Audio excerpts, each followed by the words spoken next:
I'd like you to tell you a story about Emma. Emma's 30. She lives in Paris. She's Spanish. She's been living in Paris for several years, and then 3 years ago she moved, and bought an apartment in the 10th arrondissement. And she owned it. She bought it. She took out a loan, and a little bit difficult because she was on a shoestring budget, but it all worked out for her, and she became a fully fledged owner of this flat in the 10th area of Paris. And she suddenly felt like she was at home and she'd bought her flat. I mean, this is the dream of every Parisian. And after a few months, bad news. The owner of the building decided to do up the outside of the building, and of course it meant an awful lot of cost of charges for her. So in terms of what she had to spend, she thought, my goodness, what am I going to do? Do I sell the flat? Do I leave the flat? I've just moved in. Do I buy a smaller one? So she spoke to a friend, and the friend said, I know somebody who is renting out their flat. When he's away for a weekend or he's away for a holiday, he earns some money out of it, and he's very happy with what he's doing. Maybe you ought to try this out. So this is 3 years ago, and she thought, well, hang on, I mean, do I really want to rent my flat out to people I don't know? And so she wondered about it, and then she jumped into it, and she had Australians. Everything worked out fine. So she started to do it more and more regularly every time she went away for a weekend or on holiday. Started to earn some money, which meant she could pay for the charges on the building. And now means that she as well is able to travel more, and she's able to go back to Spain much more regularly in order to see her family who of course come from Spain. Now, there are lots of people like Emma. There's Adrien. Adrien is an entrepreneur, and he needs some money as well. And he runs his flat out as an Airbnb flat because he wants to go away for the weekend, and he goes off for what we call city trips with his girlfriend. So there's a retired couple, and they rent out a room as well in order to get a little bit of money. Rachel is a mother, and she rents out on Airbnb in order to get a little bit of money. And this means she can pay for some of her children's extracurricular activities and helps also to travel and have an international experience. Ségolène's different. What she does, she reinvests it in training, personal training for herself, because she wants to change her career. And she is training as a psychotherapist because of the money she earns from Airbnb. So these are 4 different cases. So there's something in common with all of them. So now, do you know what is the major preoccupation of all the French? I heard somebody saying, purchasing power. So purchasing power is actually what's at the heart of everybody's considerations. And every year we've noticed that the solutions it's difficult. Last week there was an expansion study that showed that 15% of French end up the end of the month in the red, and they need 467 euros necessary at the end of the month, and they're in the red by that amount. So now then, the whole idea is to actually pour fuel into models that need breathing a breath of fresh air into them. There are other models. There are other ways of increasing purchasing power.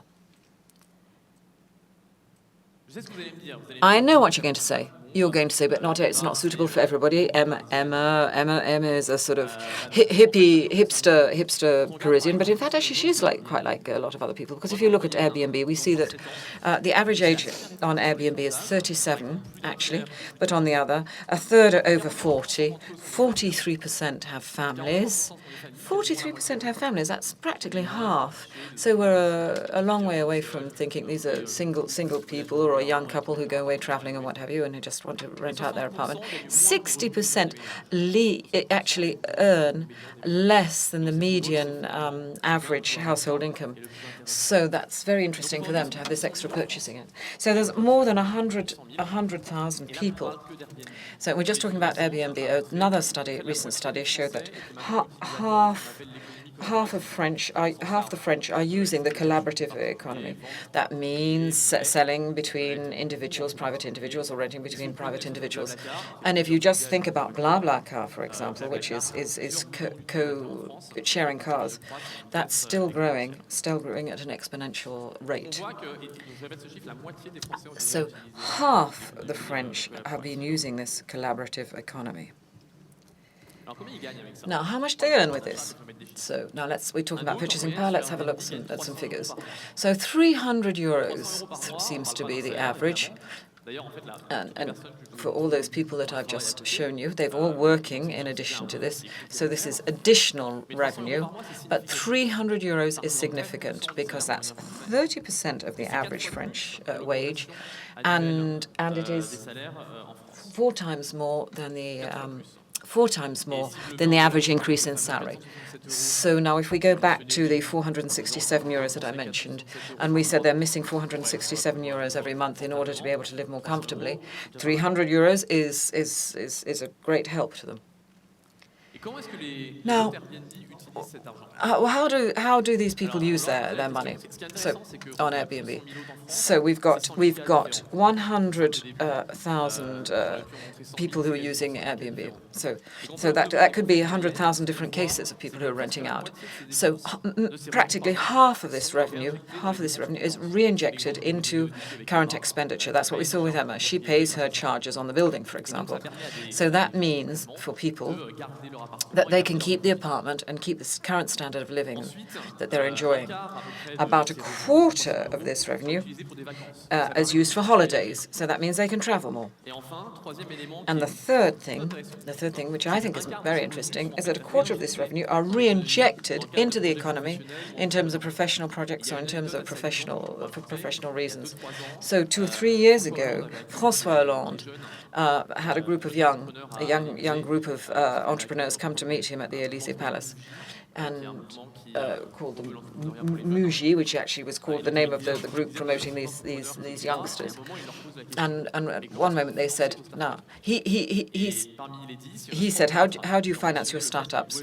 And some of them said actually it was thanks to Airbnb that they were renting out their flats on Airbnb, and this enabled them to have a little bit of money, which enabled them to develop their startups. And this is extremely interesting, and I think if you can see that this money, if it's re-injected into the economy, and it therefore dynamizes the whole economy.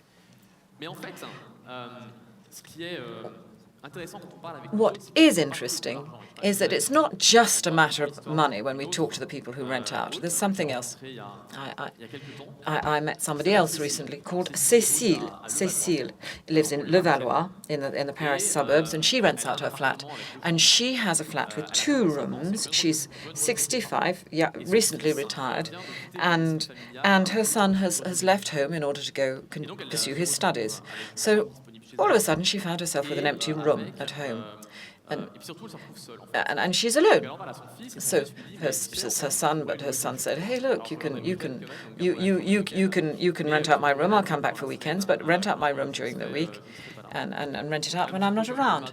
It's a little bit like Emma. This lady Cécile was a little hesitant, but she did. She dived in. So she started having some visitors.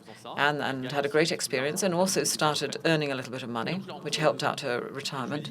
And I met her, and I said, "Cécile, what are you doing? What's the motivation behind this?" And there was something that really did enlighten me. She said that all during her life, she'd been a salaried person. She'd worked in standard run businesses, and all during her life she'd been given tasks to do. She'd done that. She arrived at the workplace early in the morning, left at 6 in the evening. And she'd always been following somebody else's orders. And she said, thanks to this Airbnb, she said, and she had a smile on her face, she said, "I'm becoming a mini boss of my own business." She said, "I can have my own marketing strategy because of what I put in my advertising on the site. I've got my pricing strategy because I have different prices depending on the seasons. I can describe what my flat looks like, and then visitors who come to me, I want them to have the best experience possible. So I'm responsible for the experience that they have when they come and stay with me." And so she explained all of this to me. And I was really fascinated by this because I thought this is an interesting aspect. This is a new experience. And the more I spoke to different users abroad and in France, and especially in English-speaking countries, there's one word that keeps coming back to me, and they say that they feel empowered. And so I've been trying to translate this for the past 3 years into French, the word empowered. I can't do it. So the English say, I feel empowered. Now, I've got a challenge for you. I would like you to help me. Yeah, think about it, and try and think of some words if you can. It signifies that you have the impression of having your own destiny in your own hands, and that you're in control of it. But it's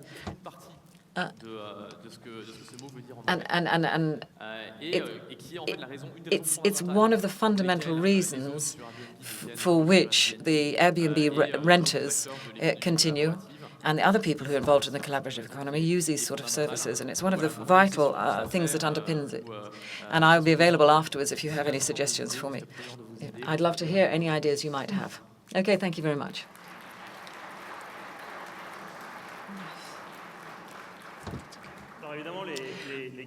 Yes, so Canadians say would say incapacitation. So the Canadians would say I was very incapacitated. So psychologists also say that some words are absent in some languages and cultures and not in others, and some people won't use the word empowered. Something else that I found interesting in your presentation is that entrepreneurs who went to see President Hollande said they were all owners, and this is how they started to finance their startups. Yeah, but yeah. So of course it all has to be declared, doesn't it? Yes, of course it has to be. It has to be declared, and I think François had made sure that was the case. But even if there is often a criticism of the collaborative economy. It says it actually suits the people at the top of the pyramid who have a flat or a car. How can one make sure that this can become more? How could this become more democratic? Well, I've shown you, however, I don't necessarily agree with you, because 60%, as I've shown you, of the renters, the people who rent out on Airbnb, 60% don't necessarily have a lower than average salary. So what we do see in the figures that is actually it is something that's very democratic. But I agree with you, however. I think we have to carry on working like this. As you can imagine, you think about sub rental. There are laws that exist, and they can be applied to people renting out. Now, I've got a student. I talked about a student who spoke to his owner in June, and he said, either I will leave my flat, and in 2 months you won't have any rent. In September you'll have to find somebody else. So it's complicated for everybody, or let me sublet it for those 2 months in summer, and I'll be able to carry on paying the rent. Just let me sublet it, and then everybody will be happy. So I think this, we've got to sort of think slightly broader and generalize this approach. I mean, it can't be applied everywhere, but I mean, it might help. For example, students sublet their own flats. Thank you very much, Nicolas. If you have any other questions, it'll be afterwards. Thank you very much.